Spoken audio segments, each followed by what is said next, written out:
Hello friends, आज हम LCM और एचसीएफ का पार्ट 3 करने वाले हैं और इससे पहले मैंने पार्ट 1 एंड पार्ट 2 अपलोड कर दिया है। उसका लिंक आपको डिस्क्रिप्शन में मिल जाएगा। तो देखते हैं आज का पहला क्वेश्चन क्या है। दो संख्याओं के महत्तम समापवर्तक तथा लघुत्तम समापवर्तक क्रमशः 8 और 48 हैं। देखिए, महत्तम समापवर्तक मतलब होता है एचसीएफ और लघुत्तम समापवर्तक का मतलब होता है एलसीएम।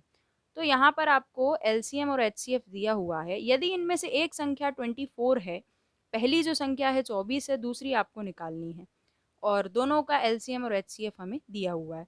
तो जब ऐसा क्वेश्चन आए, एलसीएम एचसीएफ गिवन हो और एक संख्या भी दी गई हो, दूसरी निकालना हो, तो आपको एक फॉर्मूला लगाना है कि पहली संख्या इनटू दूसरी संख्या और इक्वल टू में होता है इनका एलसीएम और एचसीएफ। देखिए, किसी भी दो नंबर का मल्टीप्लाई करने पर वही आएगा जो कि उनका एलसीएम और एचसीएफ का मल्टीप्लाई करने पर आएगा। तो यहाँ पर ये चार चीज़ें हो गई, पहली संख्या, दूसरी संख्या और एलसीएम और एचसीएफ। इसमें आप जो जो आपके पास दिया हुआ है वो रख देंगे। 8 और 48 ये क्या है, ये एचसीएफ है और ये एलसीएम है। एचसीएफ छोटा होता है और एचसीएफ जो है वो एलसीएम को कम्प्लीटली डिवाइड कर देता है। तो यहाँ पर लिखेंगे हम 8 और यहाँ पर क्या लिखेंगे हम 48। पहली संख्या हमारे पास कितनी है 24 और दूसरी हम मान लेते हैं x। तो देखिए, सभी इंटू में आप डायरेक्टली इसको यहाँ से काट सकते हैं। 24 दूना 48, तो x की वैल्यू क्या आ गई 2 इंटू 8 मतलब 16। ये आपकी दूसरी संख्या आ गई। बढ़ते हैं आगे। इस क्वेश्चन में आपको एलसीएम दिया गया है और एक संख्या दी गई है और लिखा क्या है कि 12 के दो गुणज, गुणज मतलब मल्टीपल, तो 12 के जो मल्टीपल हैं दो, उनका एलसीएम क्या है 1056, 1056। तो यहाँ पर इसका क्या मतलब है, ये 12 यहाँ पर क्या है, देखिए इनडायरेक्टली आपको ये एचसीएफ दिया गया है, क्योंकि एचसीएफ वो होता है जो, यहाँ पर दो नंबर की बात चल रही है, कोई दो नंबर है उनका एलसीएम दिया है और एचसीएफ 12 ये मैं इसलिए बोल रही हूँ क्योंकि 12 का जो मल्टीपल होगा वो 12 उसको पूरी तरह से डिवाइड कर देगा। और हम देखते हैं कि एचसीएफ क्या होता है, एचसीएफ वो हाईएस्ट कॉमन फैक्टर होता है जो बाकी के नंबर्स को कम्प्लीटली डिवाइड कर दे। तो वो जो दो नंबर होंगे, 12 उसको पूरी तरह से डिवाइड कर रहा है, तभी तो वो 12 के मल्टीपल हैं। इसलिए ये इनडायरेक्टली आपको क्या दिया गया है, एचसीएफ दिया गया है 12 और एलसीएम हमें दिया गया है 1056। पहली संख्या है 132, दूसरी आपको निकालनी है, तो आप वही फॉर्मूला लगाएंगे। पहली संख्या क्या है हमारे पास 132, दूसरी हम मान लेंगे x और इक्वल टू में हमको लिखना है एलसीएम इंटू एचसीएफ। तो एलसीएम कितना है इतना और एचसीएफ है हमारे पास 12। अब देखिए, इसको सामने ही हम कैंसिल कर देंगे तो 12 से ये कैंसिल होगा, 12 एकम 12 और ये एक 12 एकम 12, ये हो गया 11। तो 11 x और ये, अब ये भी 11 से कैंसिल हो जाएगा। 11 से 105 तो नहीं जाएगा, 9 बार में जाएगा 99। तो हमारे पास क्या बचेगा 6, मतलब 66 कितनी बार में, 6 बार में। तो x की वैल्यू क्या आ गई 96। तो आपका जो दूसरा नंबर है वो क्या हो गया 96 हो गया। देखते हैं नेक्स्ट क्वेश्चन। इस क्वेश्चन में आपको दिया गया है दो संख्याएं 3:4 के अनुपात में है तथा एलसीएम है आपके पास 84 और इनमें से बड़ी संख्या हमें निकालनी है।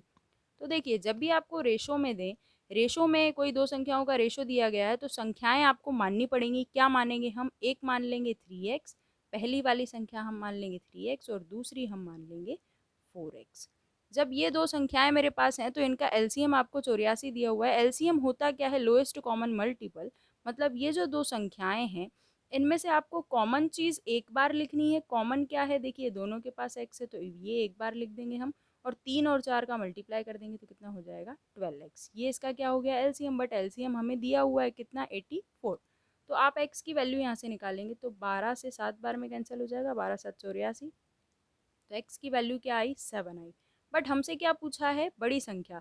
तो एक संख्या है 3x और दूसरी है 4x, तो बड़ी कौन सी होगी, यही होगी बड़ी। 7 की वैल्यू रखें इसमें, 7 या 21 और 7 चौक 28, तो ये वाली बड़ी संख्या है।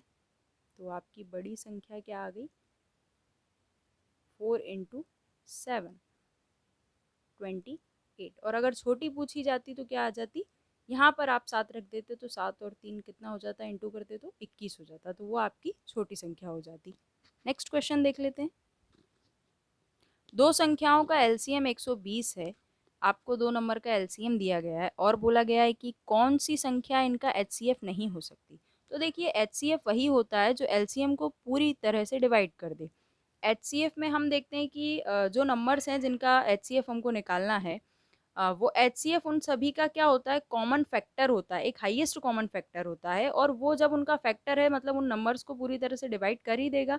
तो आपको ये याद रखना है कि एचसीएफ जो होता है एलसीएम को कम्प्लीटली डिवाइड कर देता है। इसका मतलब ये है कि ऐसी संख्या ढूंढनी है हमें जो इसको डिवाइड ना करे। यही पूछा है कि कौन सा एचसीएफ नहीं हो सकता, तो ये 8 जो है 120 को काट देगा। 8 एकम 8, 4, ये कितना हो गया 40, 8 पंजे 40, ये कैंसिल हो गया। मतलब 8 तो है, 12 है क्या, 12 120, हाँ 10 बार में ये भी कैंसिल हो जाएगा। 24 से होगा क्या 120, 24 से भी हो जाएगा, कितनी बार में, 5 बार में हो जाएगा 24 से। 35 से ये नहीं होगा क्योंकि देखिए 35 के टेबल में आप 3 बार में तो आपके पास आएगा 105 और 4 बार में आएगा 140, तो 120 है, ये कैंसिल नहीं होगा, तो ये 35 ही आपका करेक्ट आंसर है। यही वो नंबर है जो 120 को डिवाइड नहीं कर पाएगा। तो एलसीएम और एचसीएफ में ये आपको रिलेशन याद रखना है कि जो एचसीएफ है, एचसीएफ मतलब हाईएस्ट कॉमन फैक्टर, वो एलसीएम को कम्प्लीटली डिवाइड कर देता है। तो ये कुछ क्वेश्चन थे एलसीएम और एचसीएफ के, और ऐसे ही कुछ और क्वेश्चन हम नेक्स्ट वीडियो में करेंगे। और अगर आज का वीडियो आपको पसंद आया तो प्लीज़ मेरे वीडियो को लाइक करें और चैनल को सब्सक्राइब करना ना भूलें। मिलते हैं नेक्स्ट वीडियो में। Thank you so much.